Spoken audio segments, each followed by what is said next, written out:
What is up? What's up? We're back. Jumping on for a little bit. There is a manhunt, an escape, prison escape, 4 men. Pulling up the information right now. Let me fix it.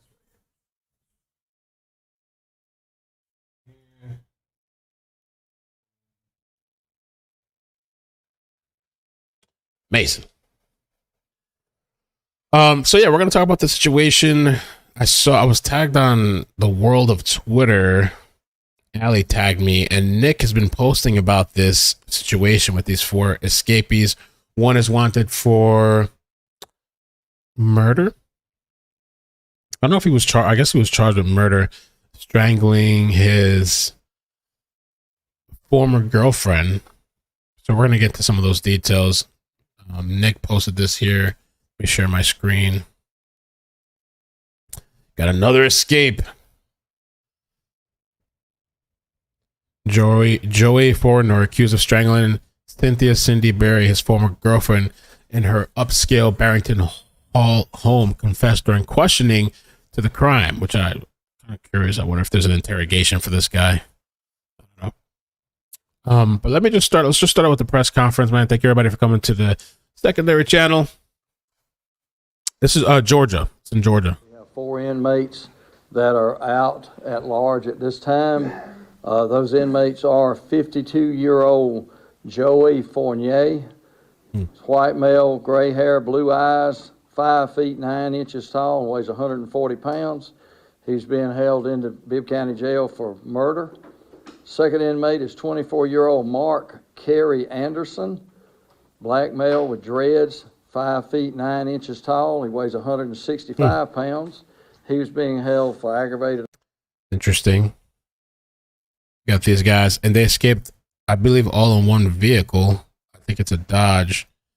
That vehicle in the thumbnail. So obviously it was a planned escape. And actually, Nick shows how they, it was like through a gate or something. It's a broken, I'll show that in a second too. That's the vehicle. Assault. Third inmate is 37-year-old Jennifer Darnell Barnwell. Jennifer Barnwell. Black male, 5 feet 9, weighing about 190 pounds. He was being held for the U.S. Marshals for drug charges. The fourth inmate is 29-year-old Chavis Demaryo Stokes, black male, black hair, 5 feet 7 inches tall, weighing 160 pounds. He was being held for possession of a firearm by a felon, as well as drug trafficking. We're right now investigating this, trying to piece together what all happened to cause this escape to take place last night. We do know that around 6 o'clock this morning that a break in the fence was found in the perimeter of the LEC jail facility. At that time, they started going backwards. Let me see if I can show you that real quick. So I was just looking at it. Here it is. Man. So it almost looks like they cut it out, right? What do you guys think? If you guys can hit the like button, I'd appreciate that. Subscribe if you're not subscribed. What's up, Carly? Hey, everybody. TT Cross, happy birthday to you.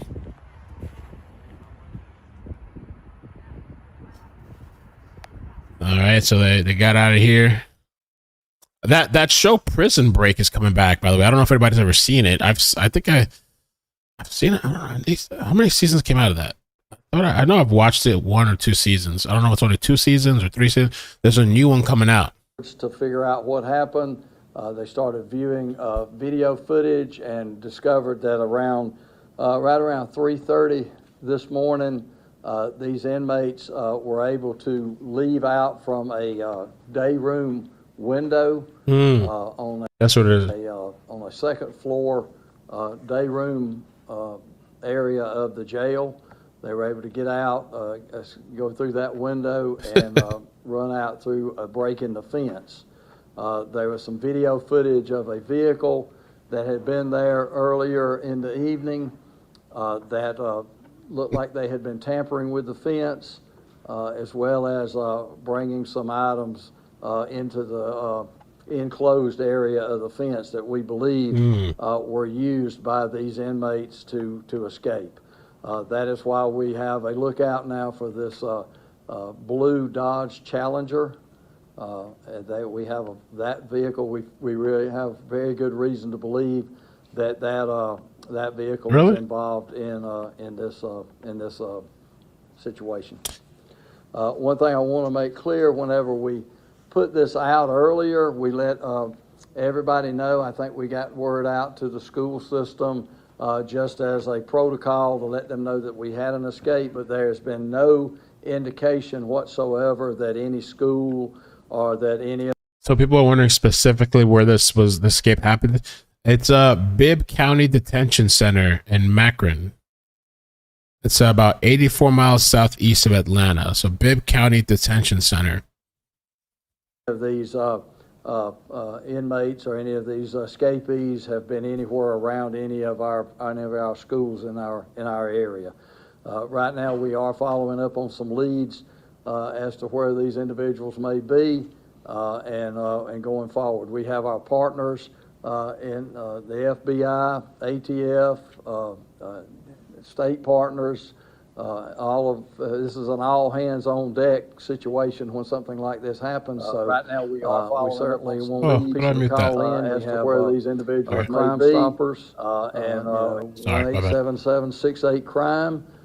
There's been a $1,000 reward offered for information that is that will lead to the recapture of these individuals. We have also set up 2 hotlines here at the Sheriff's Office, and we'll be sending that out for more, but those 2 numbers are 478-310-4485, and the other number is 478-310-4052. Oh, it's a typo. Okay, gotcha. Those 2 numbers, as well as certainly Crime Stoppers numbers, will be staffed 24/7 for anybody that has any type of tips or any kind of information leading to the recapture of each of these individuals. So if anybody has any questions, I'll be happy to answer. You know how they got into the day room during those hours? That's what we're looking at. We have some of our situations where they can get into the day room. Sometimes the day rooms are not locked.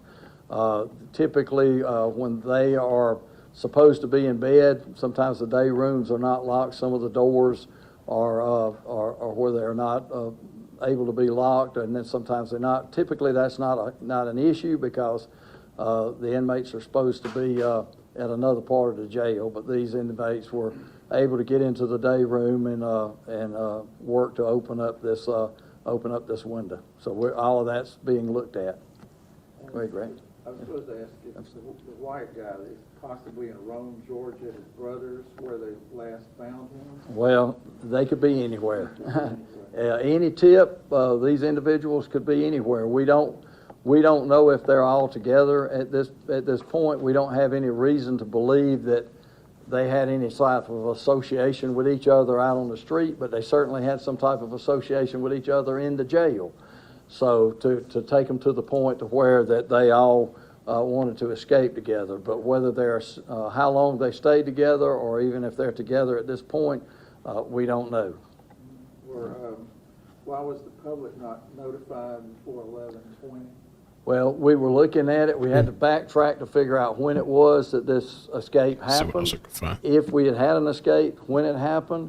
As soon as we knew internally that there was, our investigators were immediately notified, our SRT team, the jail and the Sheriff's Office leadership was notified, and so we were already following leads even at that early hour. And so it was to make sure that we had all the information to get out the right information. We had to do a census of the whole jail to make sure that we didn't have any others that were missing or any other places in the facility that might have been compromised. But make sure we know that as soon as we knew that there had been an escape, internally there were investigators, there were deputies on the street looking for them as soon as we knew. Is there any staff disciplinary actions coming? We're looking into all of that. Right now, our main goal is to get these 4 individuals recaptured. And any help that the public can give us in that regard will do. We will look at what needs to be done in the jail setting or staffing and that sort of thing. Yeah, Carl was saying, how did they get a challenger? It must have been somebody from the outside. I'm thinking the other thing too. I just heard of this story now, so I'm trying to find whatever details there is. It doesn't seem like there's much, but like with this Dodge Challenger, I don't see that they put out a plate yet. So I guess they weren't able to get the plate of the vehicle. And I guess they haven't released the video yet. Video footage shows a blue Dodge Challenger that had been just outside the jail earlier in the night and appeared to show someone tampering with the fence. That person then brought some items into the enclosed area. The sheriff said investigators believe the items were used to help the men escape. He did not say what items were used. Davis said it's not clear whether the 4 men left the jail in the car or in another vehicle, or whether they left on foot, but authorities like to speak to the driver of the Challenger. Going forward, we already started making some staff. There's $1,000 reward. Amazing. Changes. In fact, the major of the jail, this was his first day being assigned in the corrections, so he sort of got a good wake up call this morning. So, but we have good staff in there. We may make some more changes going forward, but right now my focus is getting these individuals back into jail, and we'll dissect what happened and fix that as we go forward. Grant, I think you had a question. How many people were staffed in the jail between 3 and 6 a.m.? Not as many as we would like. Well, but an exact number? I mean, what's adequate?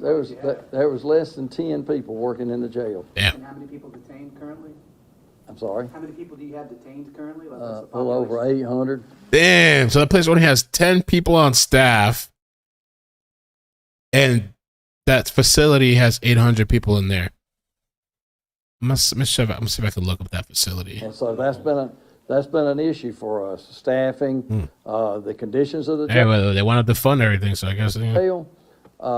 We have a 43-year-old jail, and this happened in the oldest part of the jail, the oldest, rundownest part of the jail. And so I've been talking about, we need a new jail. We need a new jail. We have a jail that is falling down on us, that is breaking down.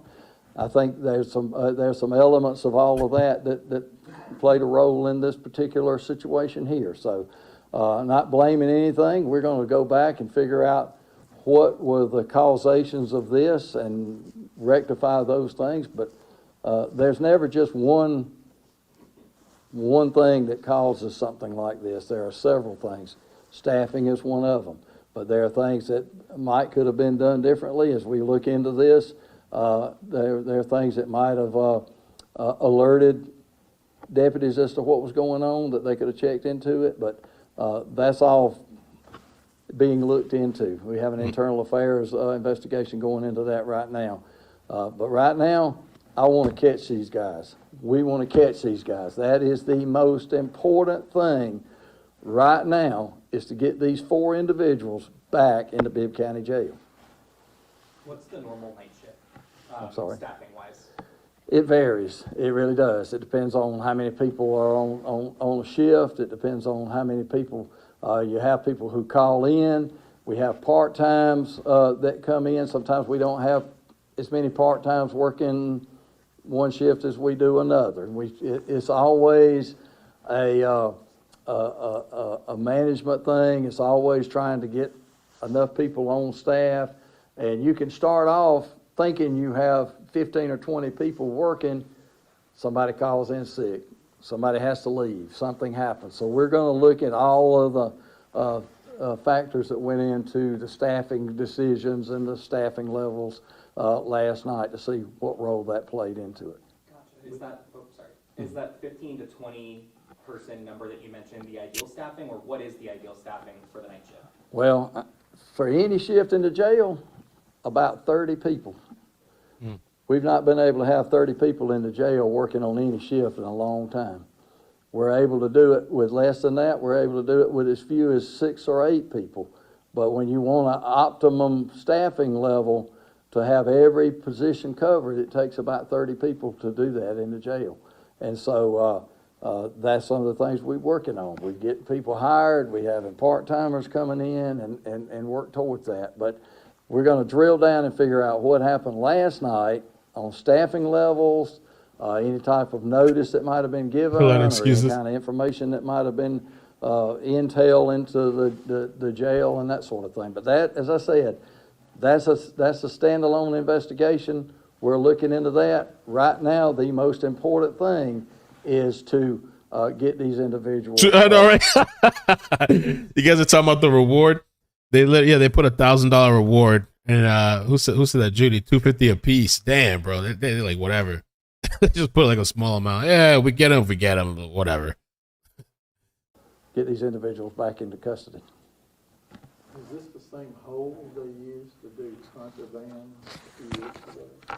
I don't think so. It's another one that was in that same general area, but it's not the same one, I don't think. So that fence, forgive me if I heard you wrong, you mentioned they were out there the previous night, Yeah. and that they had doctored it somehow and maybe even gotten tools through it. Oh, they got to fix the volume. Was that, and were they supposed to be out there at that time? Well, no, now, that was somebody at the fence tampering with that. We're still looking at the video footage to see exactly what transpired at that time. But we're looking at that to think that they might have been some tampering of the fence. There was some, looks like some items that were brought in to the fence and then brought over to the, closer to the facility where somebody could bring them into the jail and then use those items maybe to help hasten their escape. So we're looking into all of that right now. But that's where that blue car comes in, and we have that on the video, and we've sent that picture of that vehicle out in lookouts, and anybody in the public that might know something about that would be very helpful to us. Is there any relation here to the break-in through the gate a couple weeks ago? Not sure. I'm not Oh, it was a previous break-in a week ago? going to rule anything out right now. That other time might have been a test in the system to see what might happen. But we had done some things to remedy that hole in the fence and where they had gotten into the jail facility. I guess it's pretty limited staffing because usually, too, with these pressures, you see like a gang of people standing behind, all kinds of people. They just got one guy. At that time, but we don't know. Anything's on the table right now. Gotcha. And where they escaped from this time, how close is that to the other gate?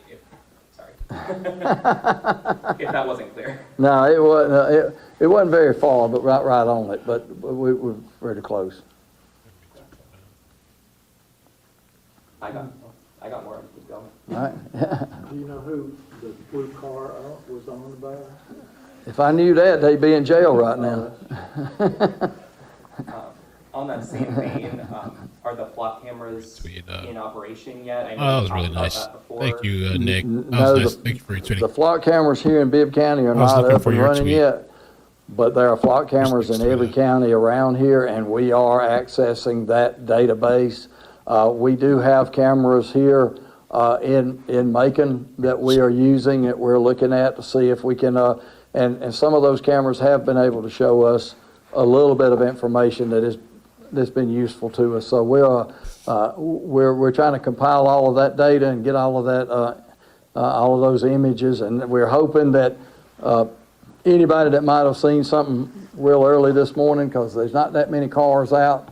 This blue Dodge Challenger is sort of a unique looking vehicle. If you've seen the picture, it's kind of a sky blue vehicle. So if anybody's seen that, Nick, what's up, man? we certainly would like to talk to them. Is there anything that people should do tonight? Lock their doors, check their sheds. How can people stay safe?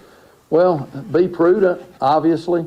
If you see something suspicious or hear of anything suspicious, certainly look. If you hear somebody rumbling around in your shed or in your garage, it probably wouldn't be a bad idea to call, have some deputy come and check it. But typically in these types of situations, they've already planned out getting out, and they probably have somebody on the outside that has been waiting for them, so they may or may not even be in this area.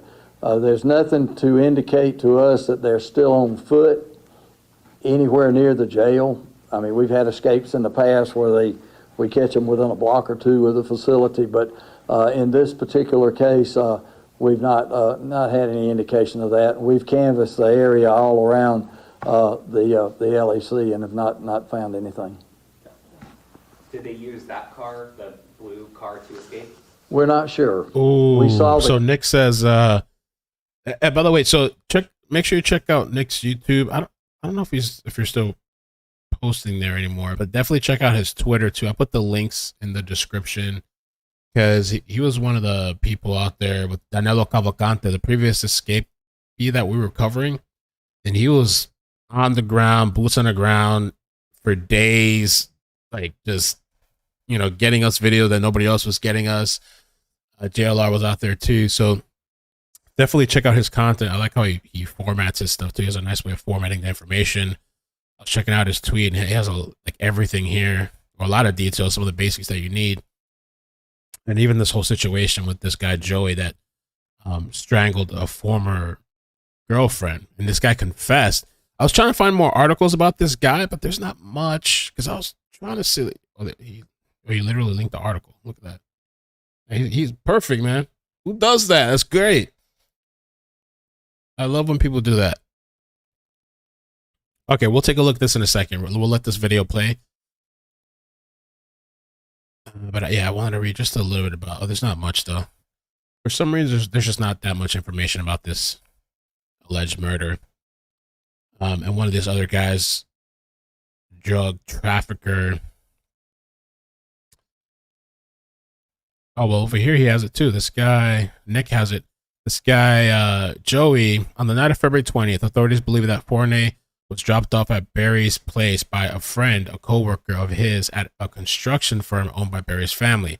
Fournier, who had a troubled history with Barry, including allegations of physical abuse and a protective order, called his friend around 11 p.m. asking to be picked up. The friend reported that Fournier was walking in the neighborhood where Barry lived and pulled a gun on him, demanding to be taken to his hunting land in Taylor County. During the drive, Fournier allegedly confessed to killing Barry and indicated that he was contemplating killing himself. Barry's body was found at her house with a shoelace around her neck. Authorities tracked Fournier's location via his cell phone and located him at a construction site north of Atlanta. Fournier confessed to the murder during questioning by the investigator. Wow. The car, we saw them run away. The car was in the parking lot, and then it left. Then we see the inmates escape. So we don't know if they got into that car, maybe got into a different car, or what have you. So I can't put them right back into that same car right now. But we would sure like to talk to the person driving that car. So, quick clarification. The time between 6 a.m. and then the 11:20 press release, that time, was that long because you're just trying to figure out exactly who it was who'd gone missing? Now, we had an idea who was missing fairly closely, but that's just jail protocol. When you have an escape, you canvass the jail. But all while that is going on, we have our SRT team, our investigators, all of those individuals out already looking, because each one of these are charged with some pretty serious crimes, and one of them, the Barnwell, just was sentenced to life in prison in the federal system. So he probably has some incentive to want to get out of jail. So we were familiar with all of these individuals and following leads, trying to figure out where they might be. So it wasn't like we were sitting on our thumbs. We were working within the sheriff's office and investigative and looking into jail. But we wanted to make sure that we had all of the information to give out in get the right information out. I'd hate to say, okay, at one time we thought only one had escaped. Then we did this, as we censused the jail, once we looked at the videos that we had, we realized we had 4. Then we had to make sure we verified which 4 it was, which ones we were. So we want to get all of those facts. But we were out on the street searching and following leads all during that time. I mean, they could be anywhere.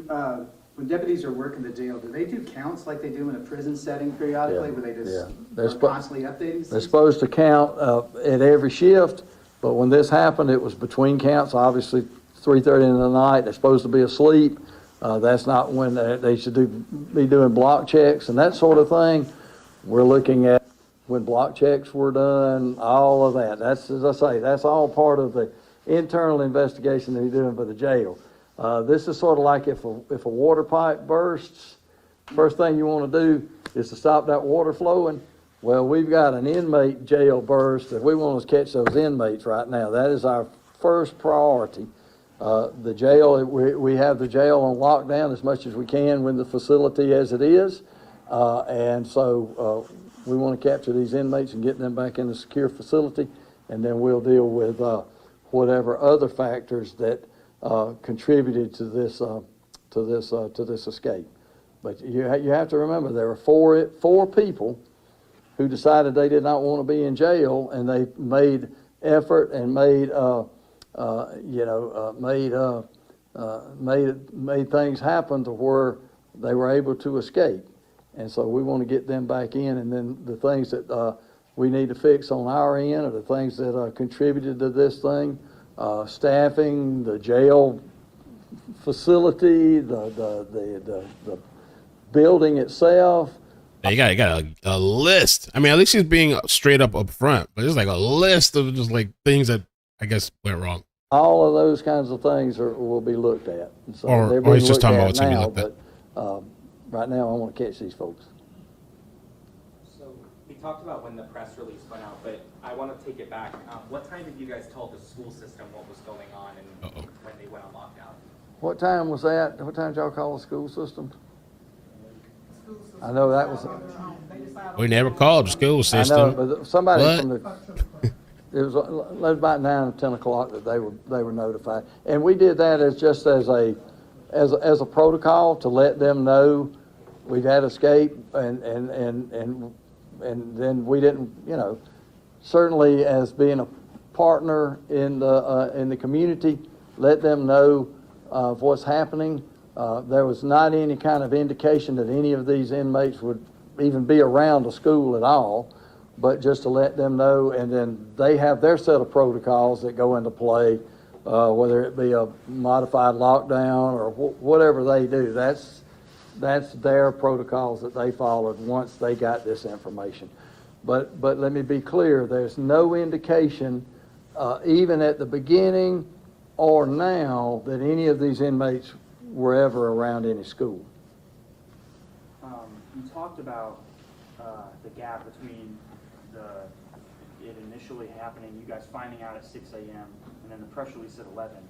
So you spent that time kind of gathering the information, right? Obviously important to get everything right.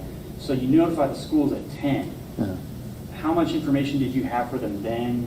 Was it the same amount in the press release? It was pretty much the same. We had said we had 4 escapees, and that we kind of gave them a general description of what we were looking for, and that was as we were getting everything out to send to the media. And so it's all kind of working at the same time. The school system, we're gonna call them a little bit quicker and let them know, and then send out the press release. I mean, look, we want to let y'all know as fast as as soon as we found the hole in the gate, we should have called the media and said, hey, we found a hole in the gate. And then y'all going to want to know, well, did somebody escape? Well, we don't know. Hold on. What happened? How many escaped? We don't know.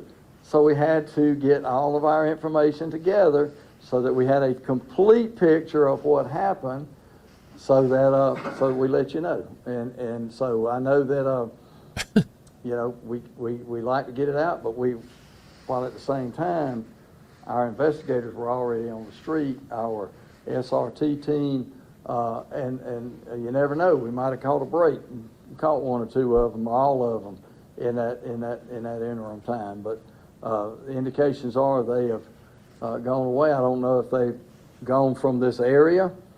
A couple of them have contacts outside of the Middle Georgia area, so we're certainly following up on that. That's where we have the U.S. Marshals, the Southeast Regional Fugitive Task Force. We have the FBI.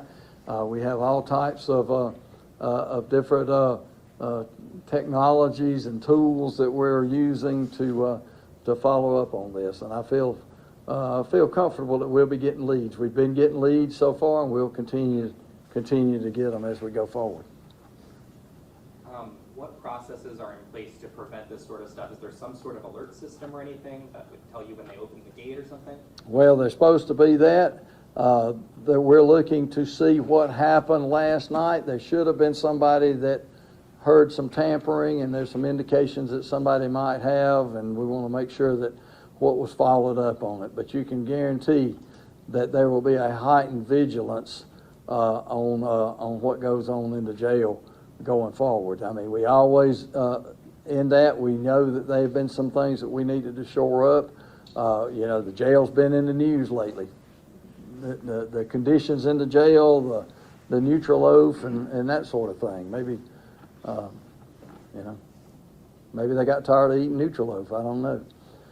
But that's part of what we're looking at in the jail to see what we need to do to fix that so this doesn't happen again. Is it possible that the damage to the gate a few weeks ago maybe messed with the system somehow? No, not in that way. No. No spider. Yeah, they barely got staff over there, man. They barely, as Nick was saying, they have like 10 people. One article even said less than 10 people. At the time, I guess these guys escaped for 800. I mean, they could overthrow that shit. Like, maybe these guys don't even, I wonder if those inmates know. Maybe they're watching the news and hearing about, like, damn, we only have 10 people here?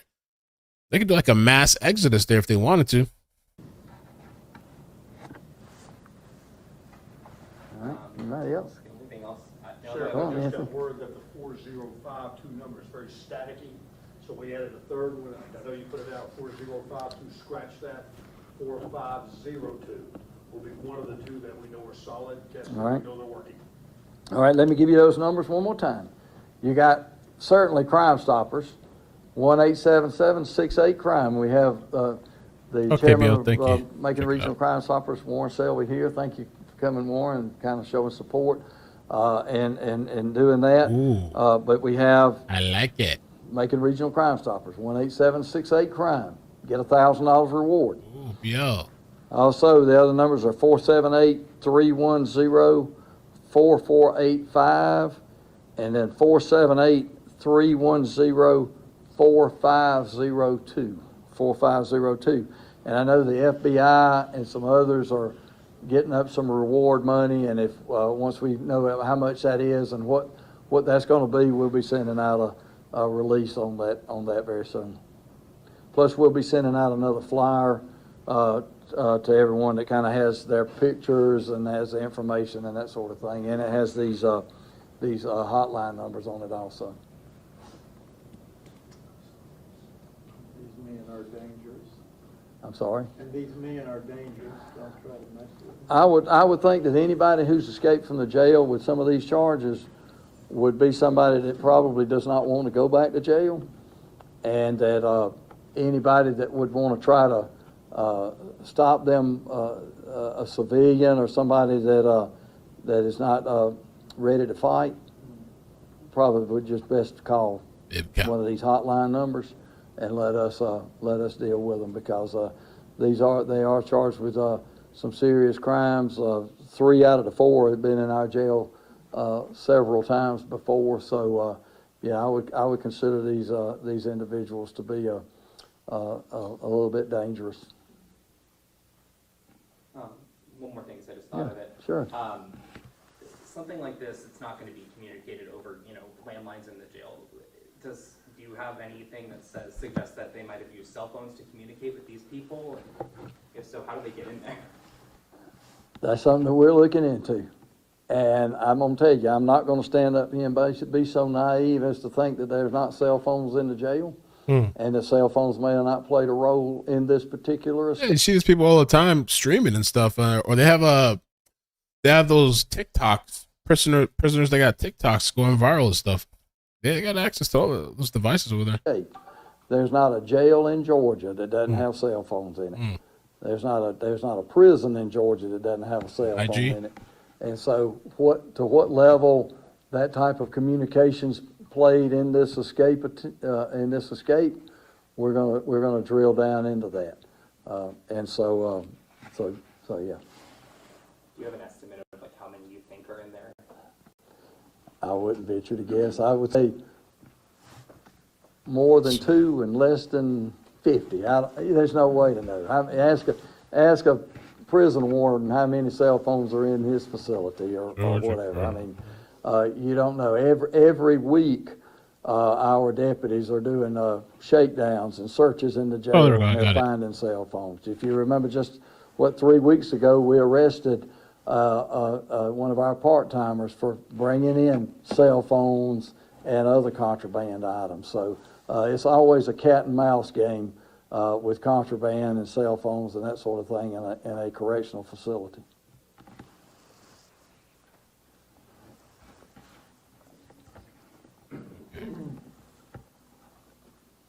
Anything you want to say?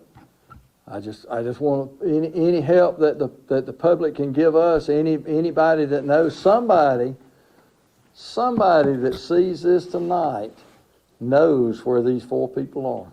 Friday, what's up? And somebody is probably laughing at the TV set saying, "Oh, they'll never catch us. They'll never catch us." Smoking a joint right now, kick back. We will catch them. Having a shot. They will come back to jail. It's just a matter of when.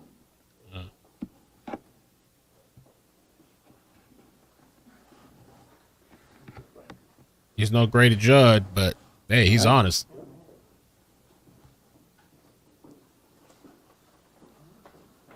And we are. All right, so we got a couple other things that we can talk about. BL sent me some interesting stuff with regards to Bibb County. Bibb County, just some stuff in that area, stories with that prison. Or, I mean, I guess jail. I don't know. Yeah. Former Bibb County deputies say safety concern within jail. Let's take a look at this. They got a little bit of history stuff. This was from 2 years ago. Let's take a look at the past. For months, 13 WMAZ has reported on conditions inside the Bibb County Jail, including potential health and safety issues. Today, 3 former Bibb County deputies talked with Ashlyn Webb about those conditions and whether or not they could have played a role in Deputy Christopher Knight's death.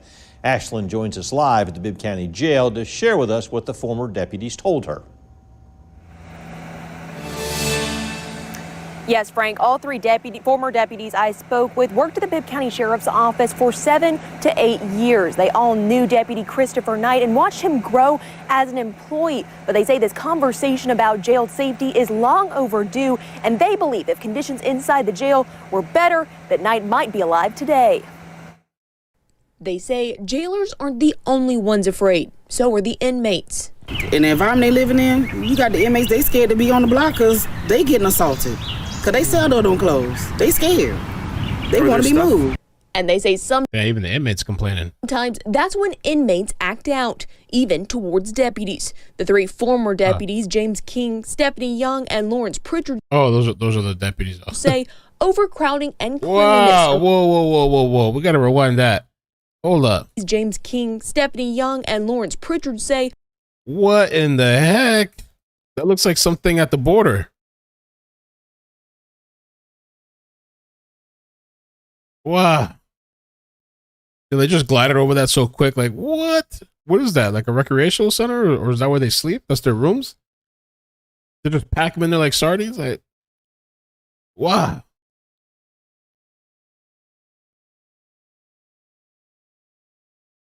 Overcrowding and cleanliness are problems. Damn, bro. In the jail. Oof. But I mean, I guess the toilet thing. The Lawrence Pritchard say overcrowding and cleanliness are problems in the jail. But the biggest concern is safety. They say that starts with most cell doors not locking or working properly. So many broken doors. You're talking aggravated assault and murder. These guys are just walking the halls as they want. I'm one guy. I can't go against 20 people. Or even if there's 2 of us, you can't fight 20 people. It doesn't work. That's true. The deputies also have to look out for contraband, such as knives made by inmates. I found 5 on one person, at one point. All three agreed they worked in unsafe conditions, but they say the main reason many deputies carry personal knives is not for defense, but to cut down inmates trying to hang themselves. They say that's why Knight always carried his pocket knife. We don't have anything readily available, and they're really good at tying knots, so we got to cut them down so they don't hang. Jailers could use medical scissors, but sometimes it's a 5-minute walk just to get to those from a secure location. Not doing us any good. 5 minutes is more than enough time for someone to lose all the oxygen and, lose their life through that. They say they were responsible for making sure inmates did not commit suicide, and if an inmate did commit suicide on their watch, their jobs could be on the line. We spoke to Sheriff David Davis on Tuesday about some deputies feeling unsafe inside the jail. Certainly when you have 100% of your population in the jail that have been charged with some type of crime, there is an element of danger. We try to train our folks to address So wild west in that jail. that danger, to work in groups, to address any type of serious situation. So if there is some type of pervasive fear or worry about things, well, we'll look into that and address it as it goes. And Davis says they are working on the cell doors, and they've also set aside money in the budget to fix those problems. Reporting live in Macon, Ashlyn Webb, 13 WMAZ News. All right, thank you, Ashlyn. Two of the deputies, James King and Stephanie Young, said they were fired after complaining about jail conditions. Today, Sheriff Davis told us they were fired for walking off the job. The other deputy, Lawrence Pritchard, says he quit due to unsafe conditions and job stress. Oh, so that place is pretty bad. And that was a couple of years ago. That was 2 years ago, and they're working with a staff of 10, or at least when these guys escaped. Welcome back. Making Bibb County leaders today asking. And if I'm those prisoners in that jail right now and I see that these guys got out, iCkEdMeL CNC, maybe, yeah. I feel like it needs a little bit something shorter or too long. If I'm those prisoners looking at these guys that got out, I'm just starting to plot a way to get out too. Kind of like, damn, this place is only rocking with 8 people. Sheriff David Davis to provide an update on the ongoing work happening inside the county jail. Commissioners were allowed to ask questions and also give input. Fast. Kayla Solomon. Georgia jail seeing improvements after safety says they've concern. hit the ground running in terms of improving the conditions of the jail, but one item at the top of their list is trying to find ways to cut back on the inmates jamming the cell doors. There's a little track that the cell door goes along, and that's where people can put debris down in that track, and it gums up the door. Sheriff David Davis says on a regular basis, Not the same guy? I don't know. inmates are clogging up cell doors throughout the jail. He says it creates possible safety issues for the deputies and other inmates. It creates a situation where they can wander freely on the cell block, creates situations where they can get out of their cell and go into another inmate cell, and we've had potential attacks. He says after discussions with an outside contractor, they've decided to test out possible solutions on a handful of cells to see if any of them work. The first solution is a grid on the lower portion of the cell door, which makes it harder for inmates to get their hands through and block the door trap. Through here to put stuff down in that track. But the sheriff says regardless of which solution they choose, it will take time to implement in all 32 cell blocks. When you're working on a cell block, you have to take all the inmates off of that cell block for a period of time while you're doing that renovation. He says they'll test out the grid solution for about a week before reevaluating. For now, he says they're crossing other immediate upgrades off the list. That includes adding new glass in control rooms and getting rid of mold in different parts of the jail. We're trying to do a holistic approach to address these environmental concerns, the ventilation concerns for the health and the safety of both the officers and the inmates in the jail. Davis says the hope is to have most of these improvements done or in the works within the next 16 weeks. Reporting in Macon, Kayla Solomon, 13 WMAZ News. Here's something else that's kind of crazy. Check this out. This was interesting. You found this stuff. Kind of looking back. We're learning more. One deputy dead, one hurt after stabbing at Bibb County Jail. I wouldn't want to work there either. More about the man who law enforcement say stabbed Deputy Knight. Todd Crosby with the Georgia Bureau of Investigation says his name is Albert Booz. Booz has been an inmate at the Bibb County Jail. His last name is Booz.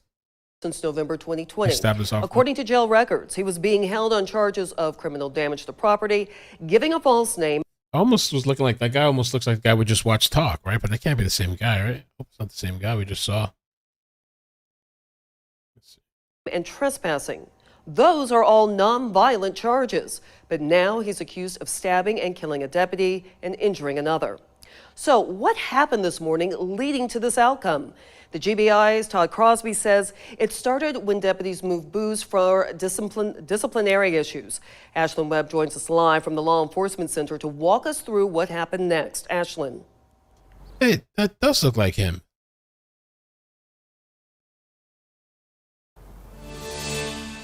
Yeah, Lori, Sheriff David Davis says it all started Monday afternoon. The law says it started. Christopher Knight. Look at the video we just played. Was that him talking? Pocket knife. It's trying to hang themselves. They say that's why Knight always carries. That's his him. Pocket knife. We don't have anything really available. They're really. So was he? He was killed, or is he the one that survived? Started when deputies moved booze for no. disciplinary issues. Ashlyn Webb joins us live from the Law Enforcement Center to walk us through what happened next. Ashlyn. Look it up. Yeah, Lori, Sheriff David Davis man. says it all started Monday afternoon when inmate Albert Booz started acting up. So they decided to move him from his cell to another section of the jail, a lockback cell, where inmates are taken who are causing disciplinary problems. But that's when Special Agent in Charge, GBI Special Agent in Charge Todd Crosby says Booz started causing even more problems. He started flooding the toilets and all this in the cell, and so then they during that conversation. Yeah, it's the same person. Look, I just found another article.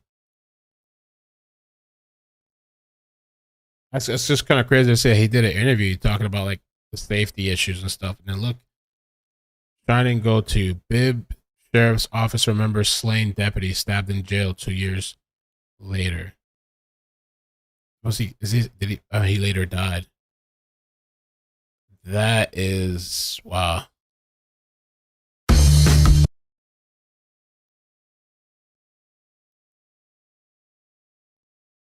No, he was the victim. Those three deputies were talking about him. Oh, they were talking about him. Oh, okay.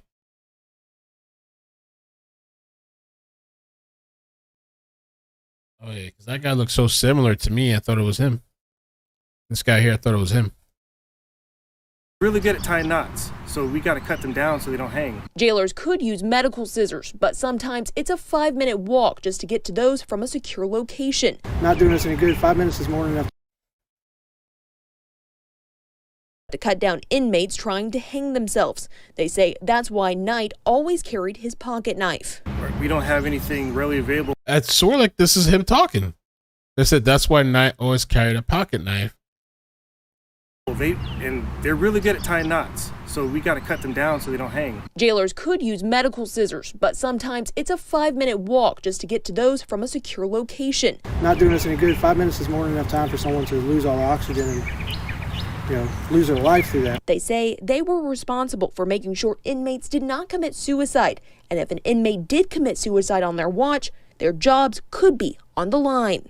We spoke to Sheriff David Davis on Tuesday about some deputies feeling unsafe inside the jail. Richards say overcrowding and cleanliness.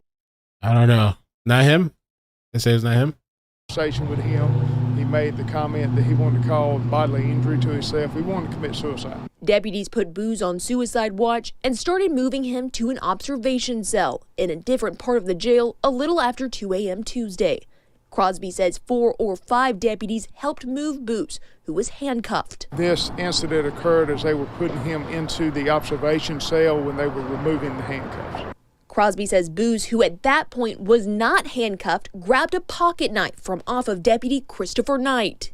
Deputies do have access to knives and that sort of thing when needed, because we have situations where someone may try to commit suicide and to cut somebody down. But Crosby says Knight's knife was not issued by the sheriff's office. This was a personally owned knife by the deputy. Whether it was allowed or not is something that needs to be discussed with the Bibb County Sheriff's Office. And we asked Bibb County Sheriff's Office about their policies, including whether deputies are allowed to have personal knives inside the jail. Their answer is that weapons that are not issued by the Bibb County Sheriff's Office are not allowed in the jail. With that, we heard from Bibb County. Okay, yeah, you're right. It says I found the article. 3 former Bibb County deputies spoke to 13 WMAS about the conditions inside the jail and whether those conditions could have played a role in Deputy Christopher Knight's death. Okay. They all knew Deputy Christopher Knight and watched him grow as an employee, but the 3 say talking about jail safety is overdue. All 3 agreed that Knight might have been alive if the conditions were better. Okay, my bad. All right. I thought that tripped me out for a second. I thought that was him. I was like, wow. Deputies and former deputies who say there are personal knives in the jail because they don't feel safe sometimes. And this is what Sheriff David Davis had to say to that. A jail is a unique place. Certainly when you have 100% of your population in the jail that have been charged with some type of crime, there is an element of danger. We try to train our folks to address that danger, to work in groups, to address any type of serious situation. So, and this one also, another video, it says Bibb County Sheriff's Office gives a tour of the jail to show inmates safety. So they're giving a jail tour here. Let's take a look. This was 2 years ago.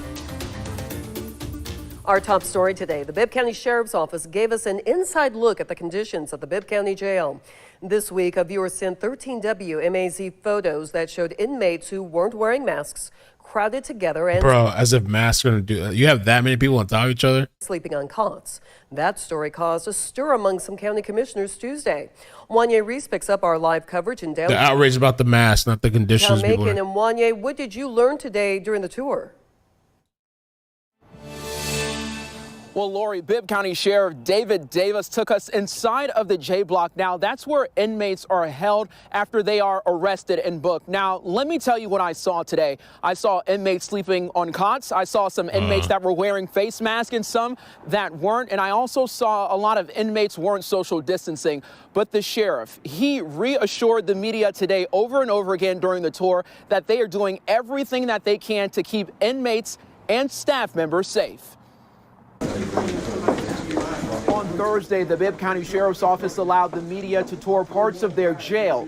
This comes after these pictures of conditions inside caused an outcry among many viewers and some elected officials. It doesn't look good for inmates to be on the floor or on tape. Sheriff David Davis started off showing us J Block 100 and 200, where due to COVID-19, they hold inmates for 10 days after they're arrested and booked. There are individuals sleeping out on the floor, but they're not on the floor. They have there's a sheet. They're laying on a sheet. A cot sort of situation. Davis says these cots are pulled. Damn, that looks like the top of one of those Tupperware things, or like those the big tub container thing. They just let out a thing of plastic and put it there, and with a sheet. Out when the J Block gets full. But he says this photo sent to WMAZ was taken during the day when inmates can walk around. Inside the jail Thursday, I saw some inmates wearing masks while others did not. Some were gathering in groups, and I also saw washcloths hanging around the block. That seemed to be a COVID-19 risk. Well, it can, and in this area here, that's why this is an isolation area. Nobody comes in, and I know that they had a big problem with that stuff spreading in jail, but they're so overcrowded there on top of each other. I don't think those masks are going to do anything. Out that the jail deputies, they have to wear a mask, but it's a chance you take. These inmates have masks available to them. They can get them through our commissary store. Davis says inmates can purchase their own face mask, but he can't stop them from gathering in groups. He also said the jail is cleaned at least 3 to 4 times a day. And when I walked in Thursday, you could smell bleach. We need to always make sure that the jail is cleaned up. At the end of the tour, Davis showed us cell doors on the old side of the jail that are 45 years old. Davis says his maintenance staff is constantly working to keep the doors secured. Now, if there were an inmate to come into that J block that was showing COVID-19 symptoms, Davis told me that they do have protocols in place to go ahead and quarantine that inmate and get them out of that block. You think, I don't know, the way that place, it looks so run down. They really have COVID protocol over there? COVID protocol over there. In the Alabama prison sweep in Bibb County. ongoing effort to crack down on contraband in state prisons, more than 300 officers from multiple agencies, including the Department of Corrections, swept through Bibb County Correctional Facility in Brent. Investigators recovered 37 makeshift weapons, a synthetic drug Flakka, Suboxone, assorted pills, and a contraband cell phone. Yeah, they found Flakka over there. Wow, some old school classic crazy shit. I remember here in South Florida when that was going crazy. I mean, I guess they still take it, but it's not. I don't think it's as prevalent.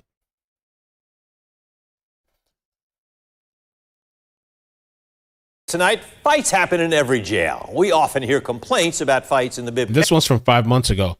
Bibb County families concerned about inmate safety in jail. So over the years, there's been a lot of issues with this jail. County jail, and about conditions, staffing, and safety measures. It's a topic we've covered before, especially since the 2021 stabbing death of Deputy Christopher Knight. So, is it getting better?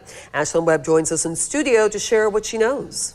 Frank, Lori, we wanted to take a closer look after our team was looking through a list of crimes committed in March, and 1 week stood out. 4 aggravated assaults in the Bibb County Jail within 5 days. We wanted to know, is this an unusual coincidence or a sign of a larger problem? And when some people do a crime, they have to do the time. But you're also innocent until proven guilty. And things need to get better down there at the Bibb County LEC. Sonia Bonner says she fears for her son's life. He's been in the Bibb County Jail since March. He did tell me someone tried to stab him before. Reports we pulled from the sheriff's office show inmates being taken to the ER for their injuries like injured jaws, bloody noses, and busted up hands.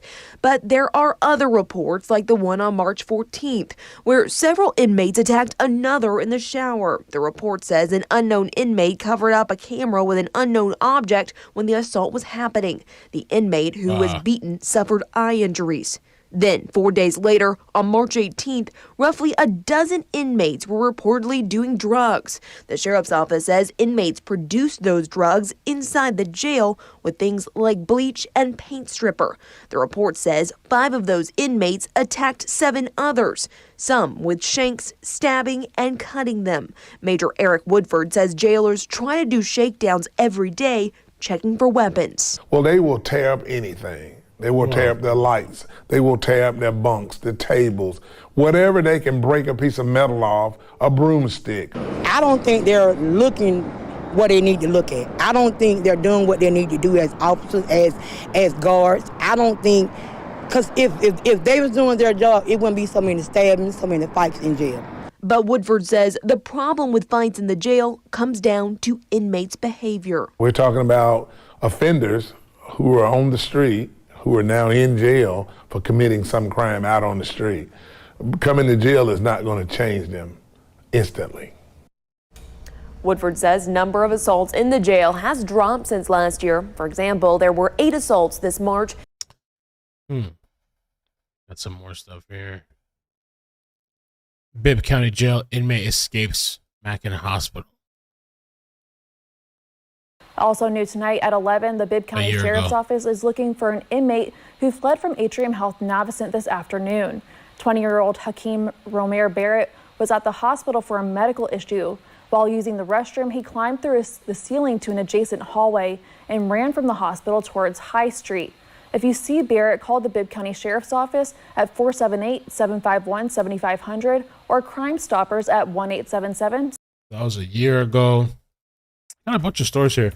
Praying every day. Families ask for answers as assaults rise in Bibb County Jail. This was 2 months ago. The Bibb County Sheriff's Office says they're seeing a rise in assaults inside the jail, many of them stabbings. Anthony Montalto spoke with family members of the 2 victims and jail leadership to find out why. Major Eric Woodford says there were at least 6 stabbings inside the jail just this month. Now the families of 2 of the victims say they want answers about why this happens so frequently. He started called crying. I'm like, I didn't think nothing of it. And she told me that my son was stabbed. Beat up, then stabbed. Two mothers both begging for answers after their sons were assaulted in the Bibb County Jail. LaTanya Lewis and Priscilla Smith say they struggled to get information after deputies say their sons were beaten and stabbed inside. I'm questioning everyone on that shift. I'm questioning the guards. I'm questioning the one that was standing back looking. Why are y'all letting this happen at LEC? Major Woodford says their cases are some of the latest in a string of assaults in the jail. Woodford says last July there were only 2. The tempers, the attitude, what's on the outside tends to spill over to the inside. He says anything could cause a jail fight, and they do their best to stop them.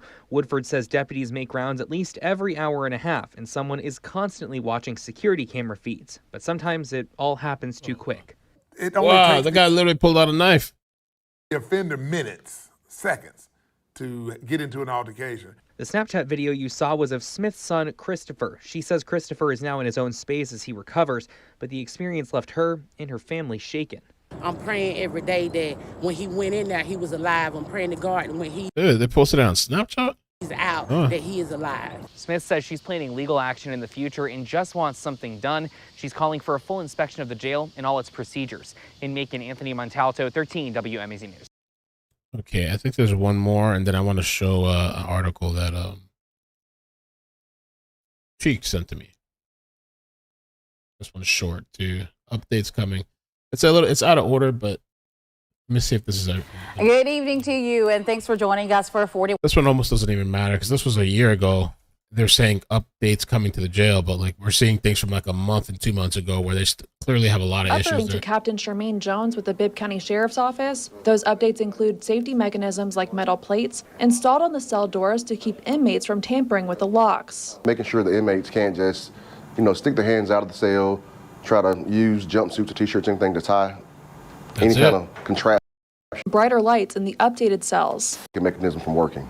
Also, there's a fresh coat of paint and brighter lights in the updated cells. Captain Jones says they've also hired 70 part-time deputies to work in the jail from the Department of Corrections, and some have even gone full-time. He says everything they're doing makes the jail much safer. It gives the deputies already here the idea, the understanding that we do care, we do want them to feel safe, we do want them to have enough manpower to conduct their daily.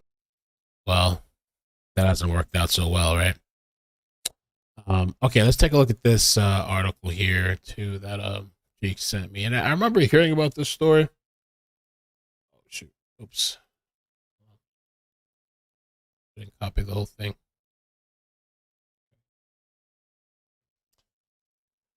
Bed bug. Now I don't know what this. I might have to skim the video because I forgot. This shows like really graphic stuff, right? Let me see. Hold on, I don't remember. Okay, this doesn't show it here. I can read this. I remember. I wonder whatever happened with this. It has a video. Okay, we can listen to that.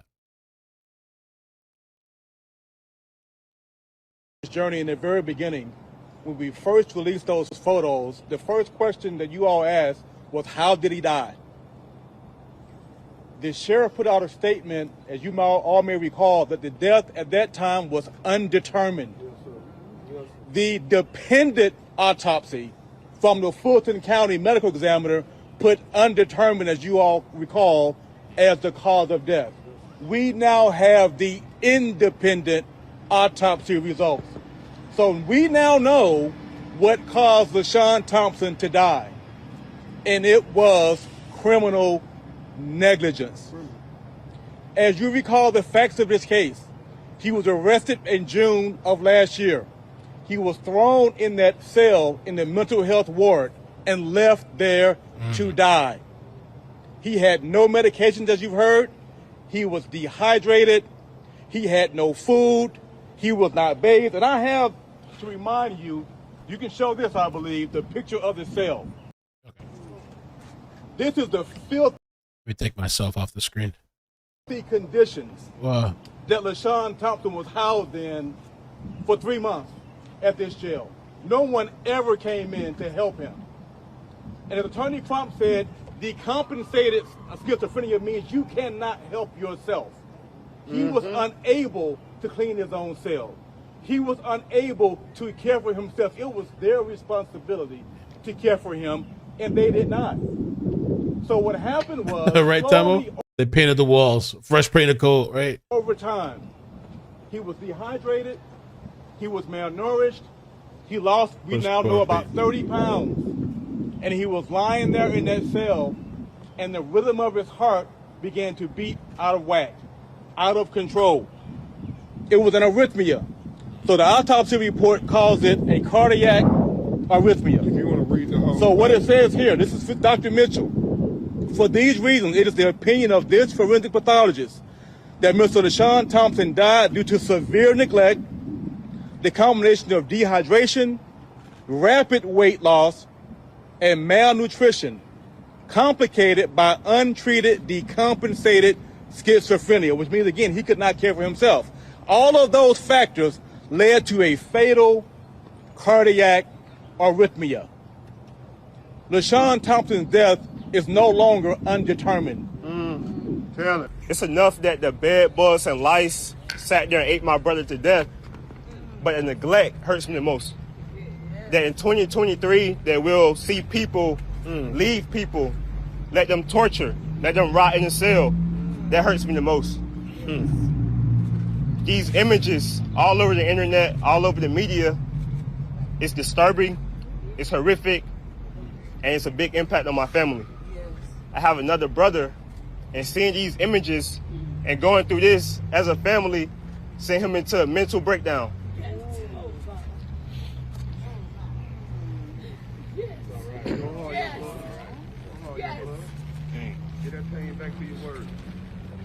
It's hard for me and my family. I just want to thank everybody for coming out. I want to thank everybody that's standing with us. It lets us know that we're not alone. We're asking to speak to the governor. We hope that we will talk to the governor. Okay, so that was like a snippet. Oh yeah, I wonder what ever happened.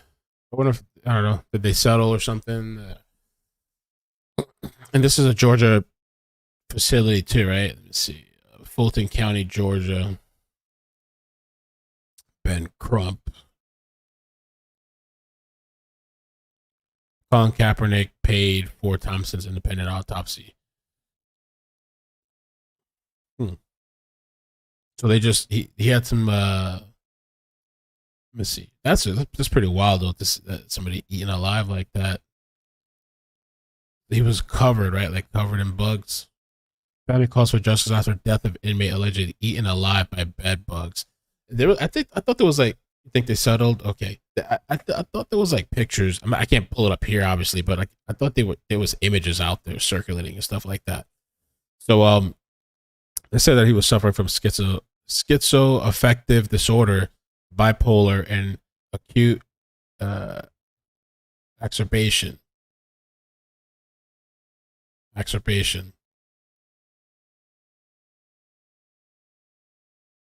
Eaten alive by insects and bugs. I remember when the story came out. Pretty wild. Let me see if there's any other updates with this. We'll definitely follow this. I don't know if this is going to be one of those ones that takes a long time for them to be found, or they'll be found pretty quickly. I mean, they're definitely going to have to get help. I don't know who's going to do it. The marshals or somebody. They're going to have to look into these people's connections. I wonder if they're going to stick together or separate.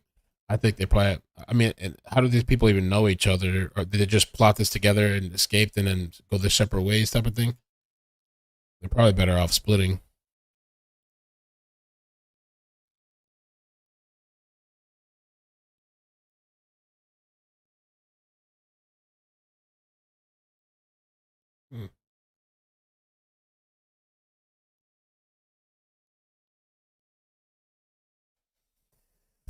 So yeah, I guess that's it for now.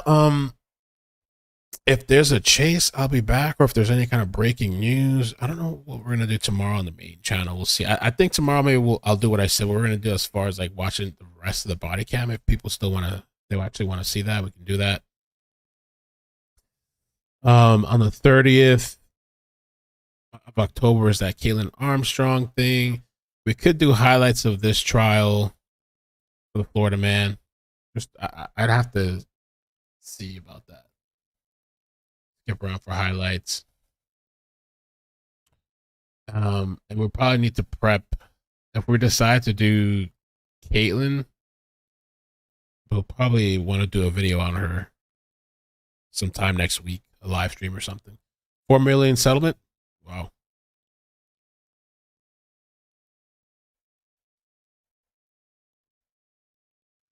And what's going on with this the war too? We'll probably have to do a little update on that sometime. I don't know if I'm gonna do it tonight or tomorrow. What's going on with Israel?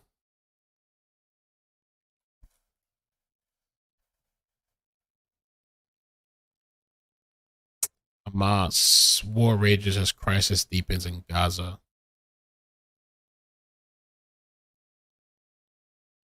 You know, I see those live streamers too that just do the cams. I wonder if I just put a stream up, just put the cameras up and just go to bed, wake up in the morning. Because there's people like thousands of people just watching the cameras. I don't know if they go to sleep to that or what.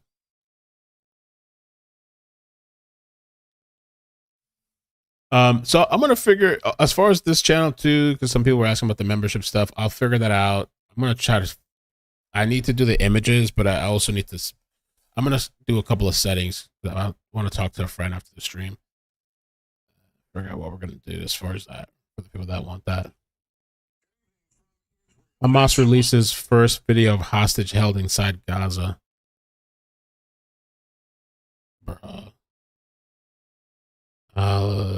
Devin just we'll watch that real quick and then we'll head off, because if we're gonna do the Hamas stuff, I think we should do it separate, because I think that it'll definitely be demonetized. You know, keep things together. But let's just take a look at this. Allow Americans and others to leave Gaza. Secretary of State Antony Blinken already on the ground here tonight, leading the push for a diplomatic resolution to the crisis. Meeting with Prime Minister Benjamin Netanyahu and his war cabinet, the group forced to take shelter twice after rocket alerts sounded. The U.S. tonight also pushing for the opening of Egypt's border crossing with Gaza to allow Americans and others to leave Gaza and allow vital supplies into the territory.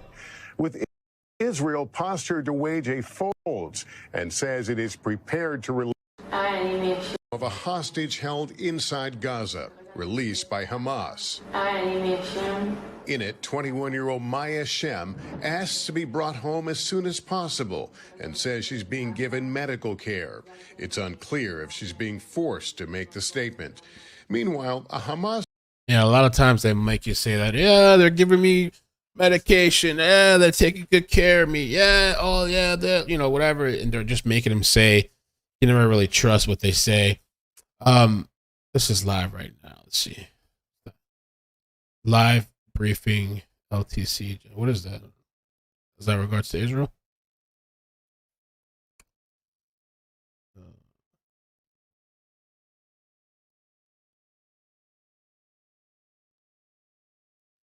Let's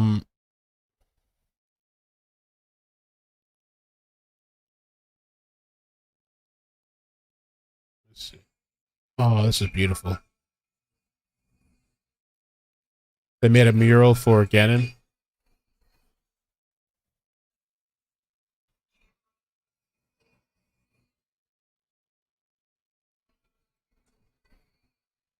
My hands are dirty.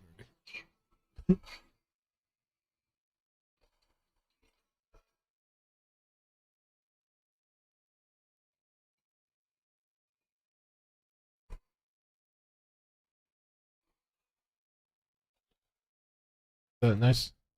I wonder if she posted it. Where are they making that at? Oh, it's in a Gazette. That's really nice. I'll post that to Twitter.